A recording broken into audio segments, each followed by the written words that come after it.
What's good, YouTube? It's your boy, Blue Blood Sports TV, back at y'all with another one. So, we have some unfortunate news that we figured could possibly be the case, and that's with this highly anticipated, undefeated, undisputed welterweight showdown between two pound for pound top five best fighters in the world, two world champions, a former three-division undisputed junior welterweight, now the reigning WBO welterweight world champion, superstar boxer, who is widely considered by many to be the number one best pound-for-pound fighter in the world, in Terence Bud Crawford, who is 39 wins, no losses, no draw, 30 big wins by way of knockout, 35 years of age, 5'8" with a 74-inch arm reach, and undefeated unified three-belt WBA, WBC, IBF welterweight world champion superstar boxer, who is widely considered by many to be top two, if not number one, definitely top five pound for pound best fighters in the world, in Errol the Truth Spence Jr. Errol Spence Jr. has a record of 28 wins, no losses, no draw, 22 big wins by way of knockout.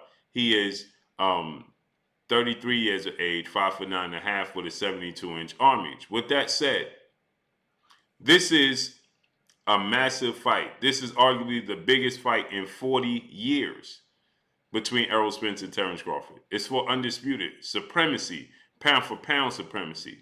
This is arguably the biggest fight in 4 decades. There's never been an undisputed fourth major sanction belt welterweight world champion in history of the sport of boxing. The last undisputed champion we had was retired legendary Hall of Fame iconic superstar boxer Zab Super Judah. But that was the three-belt era. Zab Judah held the WBA, WBC, and IBF. Technically speaking, if this was the same year of Zab Judah, Errol Spence would be the undisputed champion currently right now as it stands. But the WBO, World Boxing Organization, that belt came into existence later. It was the last of the 4 major sanction belts to become one of the major sanction belts, and now is recognized as one of the major sanction belts, and now that belt needs to be collected to be considered undisputed. With that said, now we get to the technicalities of this fight, because this is truly a 50-50 fight if we ever had one. Since September 16, 1981, when Thomas the Hitman Hearns took on Sugar Ray Leonard for undisputed 2-belt era WBC and WBA titles. That was huge. It was actually a Tuesday that fight took place on. A Tuesday, can you believe that? But it was a mega fight, legacy fight between the two. And so with that said, since then we had lucrative fights. We had the most lucrative fight, the most anticipated fight, the groundbreaking fight, that between Manny Pacquiao and Floyd Mayweather. That was May of 2015. That was 8 years ago. And since then, we've had big fights. Prior to that, we had Oscar De La Hoya, Tito Trinidad. But you kind of felt like Oscar De La Hoya was the favorite, although Trinidad won the fight. He was the more talented fighter, more elusive, more accomplished. But Trinidad got the nod. But Oscar De La Hoya put on a boxing clinic.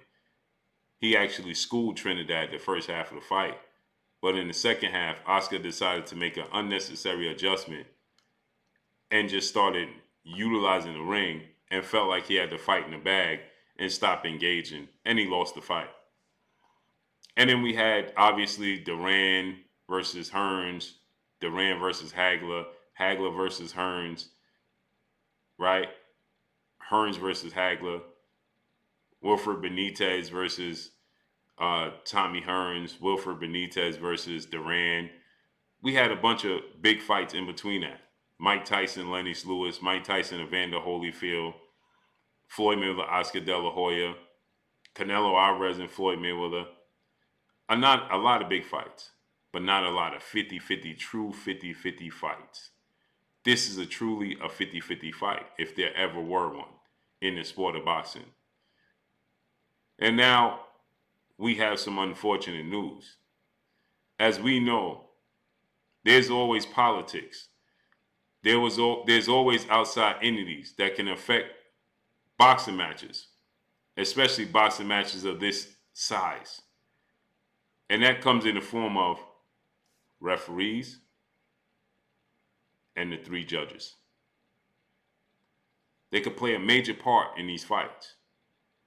And unfortunately, today we got news that two of the referees that are very frowned upon as of late, Steve Weisfeld and Tim Cheatham, whom refereed Gervonta Tank Davis Ryan Garcia fight April 22nd here in Las Vegas, Nevada, T-Mobile Arena.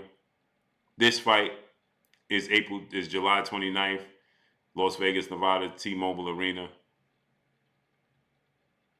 And these judges didn't even give Gervonta Tank Davis a knockdown that he brutally and beautifully knocked down Ryan Garcia in the second round. They didn't even score it as a knockdown.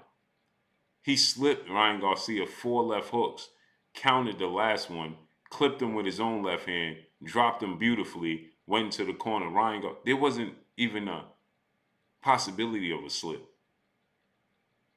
There wasn't even a possibility of confusion. Was it a knockdown? And yet, the judges didn't rule it a knockdown. One of the judges, Dave Moretti, he ruled the round a 10-10 round. Now, Steve Weisfeld and Mr. Cheatham, they ruled it a 10-9 round, which is clearly supposed to be a 10-8 round. They ruled it a 10-9 round. Make the fight closer than what it needs to be. And now two of these gentlemen will be on this Terence Crawford, Errol Spence fight. This is a fight that has no room for error. We can't have a fight of politics. This would completely ruin this entire fight, the entire makeup of this fight, the entire buildup of this fight, the anticipation of this fight. And we know there's a lot of money at stake with this fight. We know there's a rematch clause, guaranteed rematch. We're going to see this fight twice. The winner has 30 days from this upcoming Saturday, July 29th. They have to August 29th to petition to have the immediate rematch, whether it takes place at 147 or 154. We know there's a lot of money at stake. We know this fight is highly anticipated. And now we have questionable judges that are in control. Now, luckily for us, as Errol Spence says, in the words of Errol Spence, they both big step, meaning that they both going to come forward. They both could be aggressive. They both have no back down. They both have chips on their shoulders. They're both dogs. So it could very well turn out to be a knockout. Errol Spence said today on Mike Tyson Hot Box, he don't see a scenario in which it don't end in a knockout. He expects himself to get knocked out or he to knock out Terence Crawford. He don't see it ending in a decision. Well, that would be great if it's out of the judge's hands. But what if it's a fight where there is no knockout and there's just a knockdown in this fight? What if that's the case? There's just a knockdown in this fight. Or two. And it doesn't get considered a knockdown, and that proves to be the difference in the fight. One of these fighters lose by 1 or 2 points and don't get their respected point for a knockdown. Because had Tank Davis not knocked out Ryan Garcia, the fight would have been closer than what it meet the eye. So imagine if there's a knockdown that would be the deciding factor, and it's ruled a 10-9 round across the board instead of a 10-8 round. Imagine that. This is why we need to make adjustments in the sport of boxing. Because now everybody's going to be on edge. What if the judges decide to take it away from one of these fighters? Because that very well could be the case. We saw a very premature stoppage when Ishmael Barroso fought Rolando Rolly Romero for the vacant WBA title at super lightweight and junior welterweight. And well-renowned Hall of Fame referee Tony Weeks decided to stop the fight because he simply said that the age of Ishmael Barroso, who was in a close fight, knocked down Rolly, played a factor, and he just didn't want to see him take punishment. But if you look at the sequence in which he stopped the fight, he only took one punch. And he was throwing punches back and landed. And people screamed that it was an issue, it was a robbery. Now imagine that to be the case. We can't have no hiccups. This would hurt the sport of boxing. So hopefully it pans out to be okay. It's sad that we have to get to the point where we have to say we hope that it's a knockout, so that way they can't be left into the judge's hands. No corruption allegedly plays a part. Terrible. So hopefully Tim Cheatham and Steve Weisfield do their job correctly in this fight. And that's all I got for y'all. Make sure you hit the like button. Drop a comment in the comment section. Let me know what y'all think. Y'all already know what it is. It's your boy Blue, Blue Blood Sports TV. Hate, like, comment, and subscribe. You haven't subscribed, hit the subscribe button, hit the like button, hit the bell icon, and get all the new notifications. Follow me on Instagram at Blue Blood Sports TV, all one word. Y'all already know what it is. Shout out to the entire LDBC. Shout out to Black Media Row. Make sure you like and share these videos. That's all I got for y'all. Peace.